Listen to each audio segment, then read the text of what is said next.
Hello, welcome back to Simon's Rants. I'm Simon, and today I'm going to be giving my on second thought on Jackie Brown.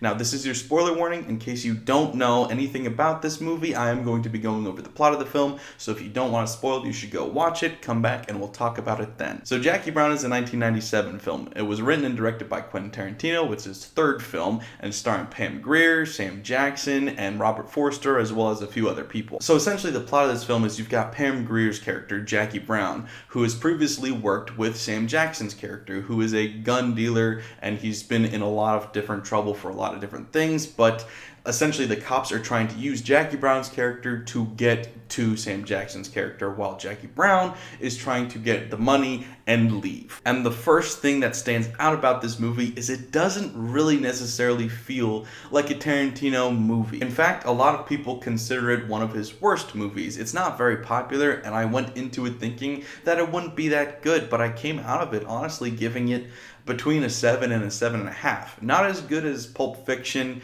and maybe not even as good as Reservoir Dogs. In the same ballpark, but it's really enjoyable. Now, the fact that it's not very Tarantino-y could be why people don't like it as much, but honestly, it didn't feel bad. It just didn't feel the way that I was used to Tarantino feeling. It felt honestly more like a Scorsese film, which isn't a bad thing, it's just different. Now, that being said, it's not perfect. There are some flaws with this movie, one of the biggest ones being the dialogue is very flat. There's none of that usual quick talking in Tarantino that we're used to.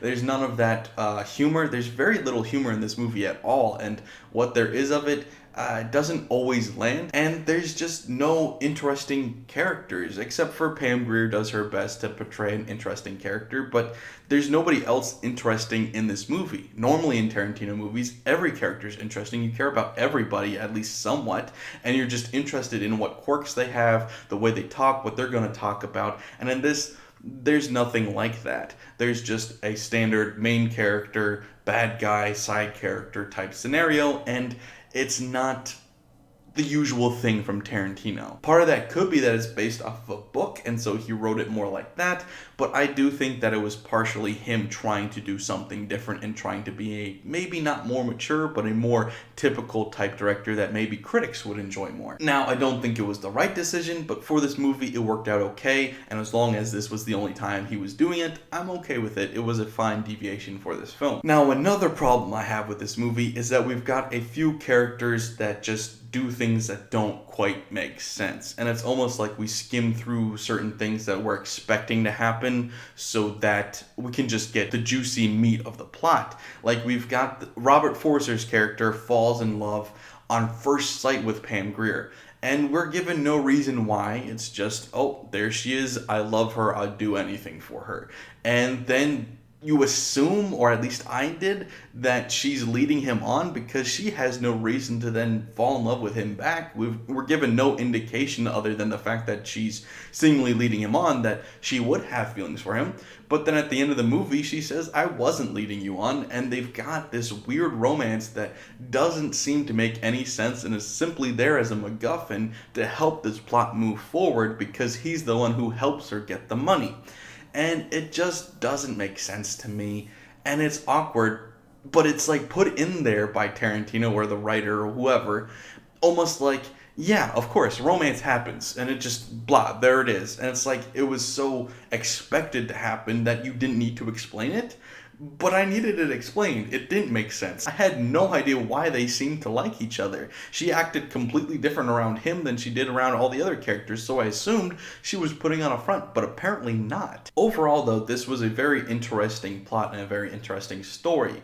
It wasn't the most in-depth heist or whatever, but I enjoyed the different characters and the different moving pieces in the way they did. Now, granted, like I said, none of these characters are as fleshed out as they normally would be in a Tarantino movie, but I enjoyed little bit parts here and there. Like Michael Keaton plays a cop. He was probably the most enjoyable thing about the movie to me. He was kind of weird, he was kind of out there, he was very Michael Keaton-y, and I enjoyed that. And then I did enjoy Pam Grier, and I did enjoy moments of Robert De Niro and moments of Sam Jackson this, but it just, I don't know, it was an interesting, but not a very fulfilling plot. The movie as a whole just feels like something that Tarantino wasn't supposed to do. I'm not saying that it's a bad movie, but it just seems like a waste for Tarantino to be the one to make this movie. This seems like a movie that would have been better suited for somebody who does gangster movies or different heist kind of movies, like somebody like Scorsese. Tarantino is known for this robust, over-the-top, quick talking, fast action type movie, and this movie had none of that. There's a lot of dialogue in it, but none of it's quick. It's all very slow burn, and I enjoy movies like that, but for me, and for I think a lot of people, it just seemed odd that Tarantino would go this direction.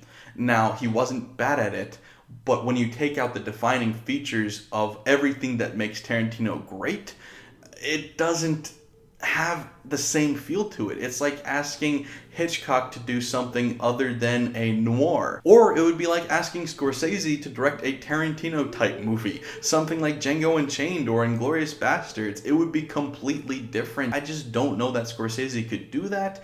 At least as well as Tarantino could, and I've seen firsthand now that Tarantino certainly can't do it as well as Scorsese could have. I know, I said this movie is enjoyable, and it is. I think the biggest flaw with it is that it lacks memorability. There's nothing that is in this movie that would draw me necessarily to come back and watch this particular heist movie, or I don't even know if heist is the right word for it, but that money stealing, tricking kind of movie. There's nothing about this particular one that would bring me back to this movie. It was well done enough, and I enjoyed it because it was well made.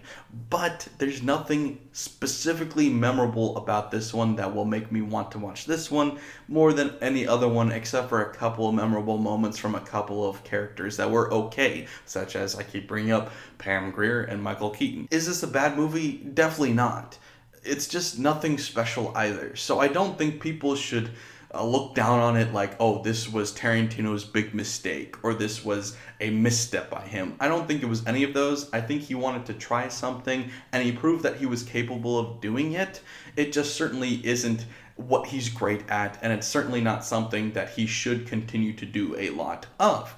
But yeah, I would be completely okay with any other director trying to go out of the box to show that they're more than just a one-trick pony. And we see it all the time where different directors stumble into different genres that people don't expect them to be good at, and then surprisingly they're great at it. Like Todd Phillips moving from over-the-top raunchy comedies to doing something like Joker was great. So I would never discourage a director or writer from trying to step out of their comfort zone and out of the box and do something real and original. So good for Tarantino for trying. He proved that he could do it, but now that he's done it, there's no reason to do it again. Because, yeah, it was good, but it definitely wasn't as good as most of the other movies he's done. I would put it lower middle of the pack for his movies. So it's fun, but it's certainly not his best work. So I'm glad that he then didn't do it again. And we now know that by looking back through history that he didn't do that with any of his other movies, and I think that was the right decision. Not saying he shouldn't have made the movie, but I'm glad he didn't do it again. It is interesting, though, to look at how he was trying to evolve as a director, because I really do believe that his decision to make this movie was based on one of supposed maturing. Like, he wanted to be that Scorsese. He wanted to be that great director by doing something a little bit more iconic or whatever, and by trying to be iconic, unintentionally he was less iconic. He went too far in trying to suppress his personality so that there wasn't enough personality in the movie. And yes, there is a balance to having too much or too little personality in the movie. You want it to be a genuine story. You don't want it to just be a mirror image of you. I get that. But he definitely swung too far in the lack of personality, and it showed up in this movie because there is a lack of general personality in this movie. It does have some personality as it's paying homage to blaxploitation movies and stuff like that.